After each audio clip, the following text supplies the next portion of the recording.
at breaking boards, but without the Bestials, you have no real ability to impede your opponent's first turn. Definitely, that's the downside to playing a deck like this. You're really wanting to go first when you're playing more of a stun kind of strategy, but it is not the case here. Brady's going to start with Track to summon Lurie. Not the strongest play before people found out about NAWCQ Princess. We're going to see if that's going to happen to come into play here. If we're going into the Requiem here, Requiem is going to be able to tribute itself, get access to the Fiendsmith Engraver, assuming nothing happens to it. Looks like it's all good to go. Yep, Requiem going to summon that Fiendsmith Engraver from the deck to the field. We've seen this before. And then activate Requiem effect. Now, the Yubel strategy... Here comes the NAWCQ Princess! Does he have it? He definitely he's going for it. So NAWCQ Princess is this brand new fusion monster. It requires the Fiendsmith and a monster equipped with the card, and then he's able to use both of them to count as the materials, special summon to the field, and now he's going to have 2 level 6 monsters. But continue about your Yubel. Well, I was just saying...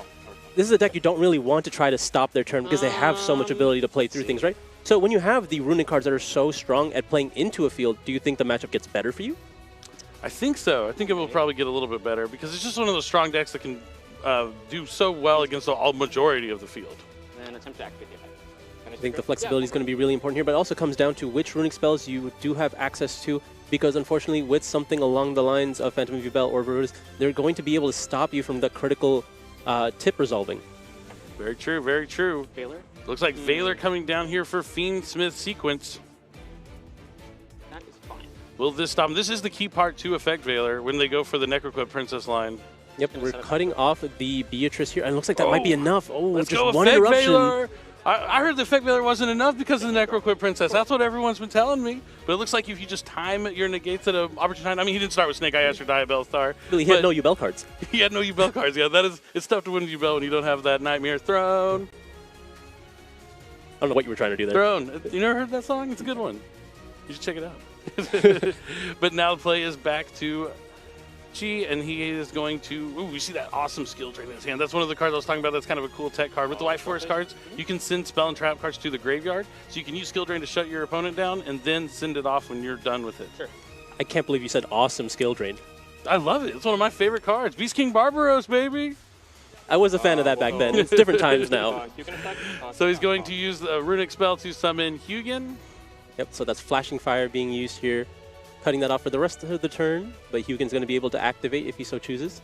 Has to discard one of these cards, and that's going to be, I believe, one of the White Forest cards. It is one of the White Forest cards, but since it was sent to the graveyard, he's able to set it. This is what I'm talking about. You want to discard it or send it to the graveyard before you activate it so you can get that extra value. And we also see the synergy between the cards. So now we're going to see the normal summon of Astalar of the White Forest.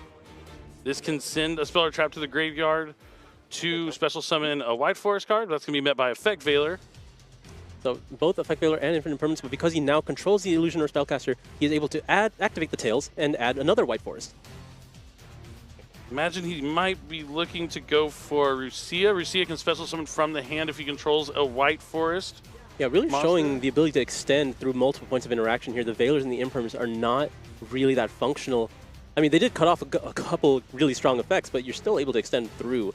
It's just a matter of will he be able to find access to the remainder of his Runick engine? Because if you're able to resolve Runick Fountain and get a couple draws here, that you're really just dominating the game. And it does look like he adds Rucia from his deck to his hand. But yeah, that's cute. I mean, cutting off the Runick Fountain is important because you don't want them drawing 3 cards every single turn. Yeah, now he has to play this turn without a battle phase, so potentially the sequence might survive. Ooh, he's definitely going to want to find a way to get it off the field. Now a Synchro Summon is coming down for the brand new level 6. And that is going to be... Arcelia? Yeah, it's a tough one to say. But Sinister Soul of the White Forest. Yep, when this one's summoned, you can add a spell or trap from your hand or field to the graveyard. And then you can add a White Forest. Yep, so he sends the skill drain. And now let's see what he's looking to add. Maybe going to go after the White Forest trap card that lets you special summon a White Forest from your deck and then Synchro Summon on your opponent's turn. That would be Woes of the White Forest. Just setting himself up for the following turn here. Still has the Hugin in play. And of course, can't forget, Arcelia is a tuner, so he has access to a level 8 here. Yep, and there goes the Woes. I read that card. Yes. I understand this one. Yep, this makes a lot of sense. I imagine I would have to read that card too. It's a brand. I mean, Infinite Forbidden just came out, and a lot of people are hyper focused on the Fiendsmith cards for good reason. They're good cards. But the White Force cards are also incredible, and we're seeing why both these players are undefeated here. So he gets the special summon back the Stellar because is it a monster? Oh, if a spell trap is sent to the graveyard, that's right. So he comes back to the field. Yeah.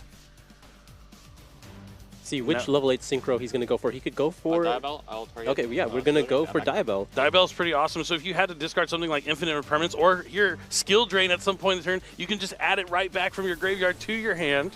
Yeah, you'd think it would limit it to White Forest cards, but no, it's just any spell or trap. Yeah, it's one of my favorite cards in the theme for sure.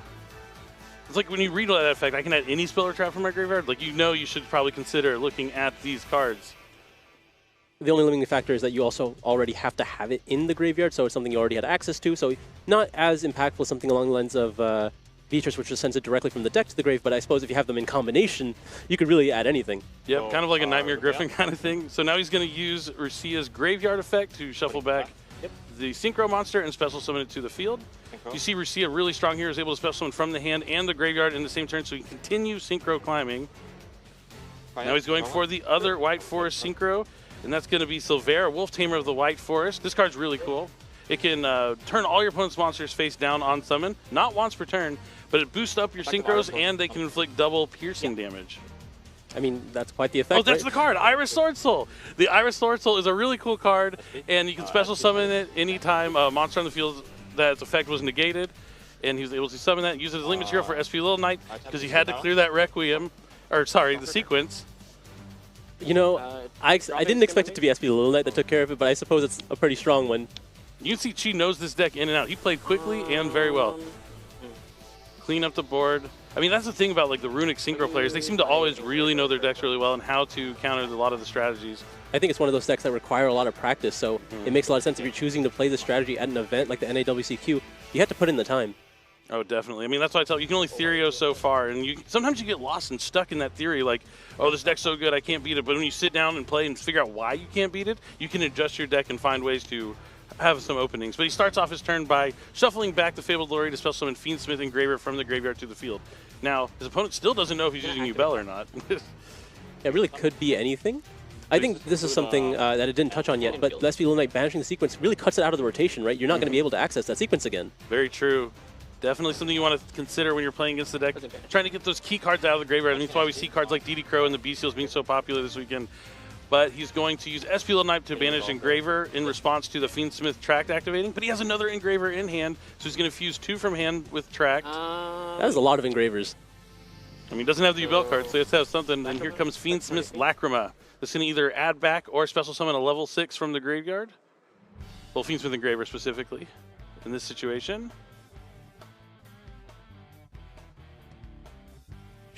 Considering his options here. Send this as cost. Negates it, right? No, this will special summon a light sync between All right, so he's going to use the Diabell's quick effect to send a spell or trap card to special summon a level 7 or lower tuner synchro monster from the extra deck, graveyard, or banishment. So he can special summon back the wolf, Silvera, and Silvera on summon, it can turn all of their opponent monsters face down. And then since the Synchro monster came back, he can bring back more White Forest cards to the field. And he still has... Oh no, Woes is in his graveyard. Yeah, he had to use the Woes, unfortunately. Just a little stronger. But a timely interruption, yeah. That Veiler, knowing to wait for that sequence was huge. I mean, he didn't really have a chance to Veiler before then. He's not going to Veiler the Requiem, I promise you. We're starting with Engraver again. Unless. All right, Engraver's going to add Fiendsmith Tract. That's fine. Does he have Droll and Lockbird? That's the key time to Droll and Lockbird. Doesn't look like it. Tract's going to add Fabled Lorry, discard it, and it special summons itself to the field. Speaking of Droll and Lockbird, that is a very powerful card typically against the Runick strategy, and Brady does have it in his hand. Ooh, we're going to see if that's going to change the result of this game from the first game. So far, things are pretty similar. Identical, even. I think he just started with just Tract in game 1, but basically the same. Engraver? So here comes Engraver. Requiem to equip. Sure. He is doing that same. Yep. Here comes Necroquip Princess. Oh, it looks like he's even going to use that Aerial Eater. I can see it in his extra deck. Really good card for Yubel. And I will use Engraver's effect. I'm going to put Fabled Lurry back in my Okay, we're putting Lurry back and keeping the Requiem in the graveyard here. 2 level 6 monsters on the field. Do we link them away? Do we overlay them? It looks like it's going to be the same link summon for Fiendsmith sequence. You know he's having to worry about that effect negation. Does he have it in the hand again? It looks like it's working so far. It seems all good. He does not look very happy. Maybe not pleased with his hand here.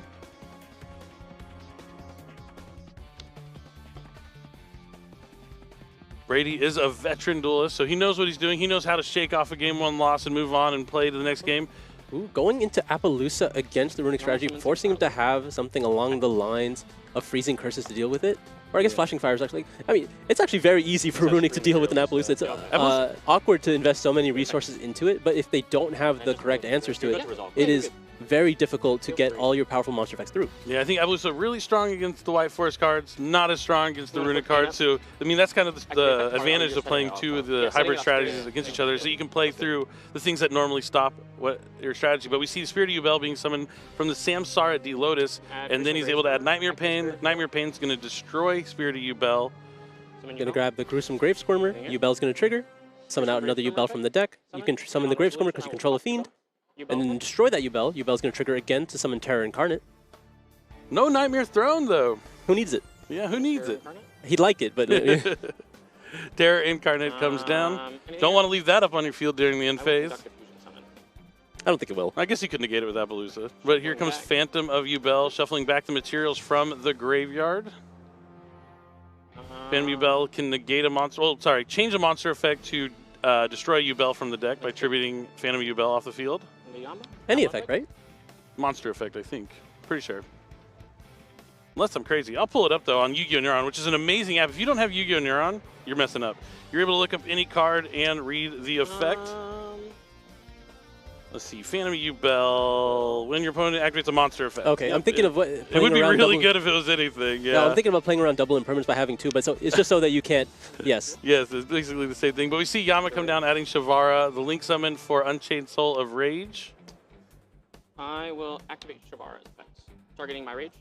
This is the classic. He's going to be able to destroy the Rage to add back... 1 Rage. With Rage. Yama, targeting my Spirit. And... Yep, that'll be it. Sure. I will add back... I guess I should specify. I'm going to add So back the Yama summoning back Spirit of Yubel. Yep, and the Soul of Rage is adding back the Fiendsmith Engraver. Can add back any Fiend. I hear Fiends are good now. They've been good for quite some time. Oh yeah, Burning Abyss. I mean, Unchained as of as recently. I kind of messed up my combo, but it is what it is. I guess. Ooh, not what you want to hear. Says he messed up his combo, but it is what it is. Like, you have to accept that and move on and do the best with what you got. Pure Aura made him mess up the combo here. There's the Muckraker.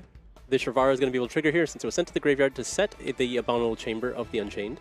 Yep, that'll let him special summon Unchained Soul of Rage back during the opponent's turn. Yeah, having access to SP Little Knight on your opponent's turn, being able to banish those key White Forest cards, you know, cut off that recursion, it's going to be pretty important. Yeah, that was a big thing a lot of people looked at when SP Little Knight came out, is that because Unchained was one of the more popular decks, is how Soul of Rage can go into SP Little Knight, which you're taking out an opponent's monster, another card, and potentially another card with SP Little Knight's effect. Not Shavara, sorry. This chamber? Yeah, chamber. So we have Muckraker, your turn. Phantom Yubel, Appaloosa, the Chamber. It's a lot of interruptions. I would have really liked to have Varudis on the field here. Having some way to interact with spells and traps would have been really nice. But looks like, oh, there's a few trap cards in his hand there. He does.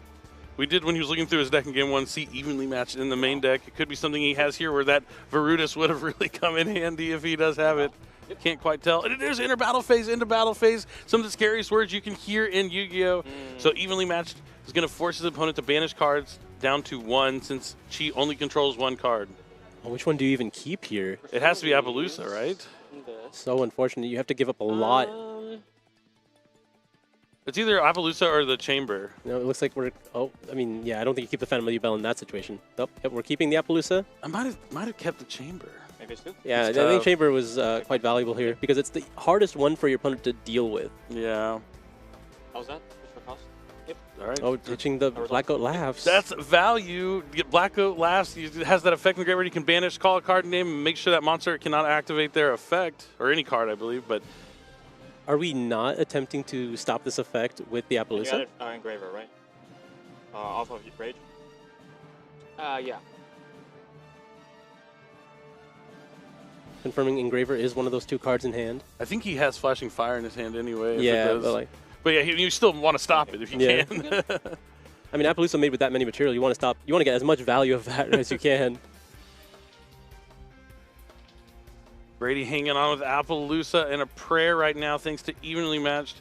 Evenly matched in a Runick deck is a little interesting, just a little bit. Like, you have to skip your battle phases, you got to enter your battle phase, but you just have to not use your Runick cards in the turn. You're going to evenly match. I mean, usually just lead with it, right? Like, Yeah, it's it one of makes those, sense. like, and it's easy discard fodder for any of the Runicks when you don't have to use it. That value, I love it. The utility. And this isn't like people that are sitting at like 2-1, 1-3. Like, no, they're here 1-3. undefeated. Yeah, definitely making it this far. Yeah. Seen success with their strategies already. Have been playing at least a few rounds today. Oh, we are having to pass back. We get to keep the Appaloosa In here. the draw phase. Possible. Interesting choice when he has Runick Fountain up. Pop. Yeah. 3. Yeah, Spanish 2. Just taking down the Appaloosa, but New chain? Yep. And then he gets to draw 1 card here. Not the he end of the also world. has the Black Goat Laughs. Do you call something like, Oh, sorry. what do you call it, the Black Goat Laughs? Like Lotus, maybe? Nothing on new chain. Maybe, does it have to be Engraver or no? Oh, yeah, he knows he has the Fiendsmith Engraver in hand. Yeah, you're right. He hasn't used it yet, though. And that's definitely something you want to preemptively use.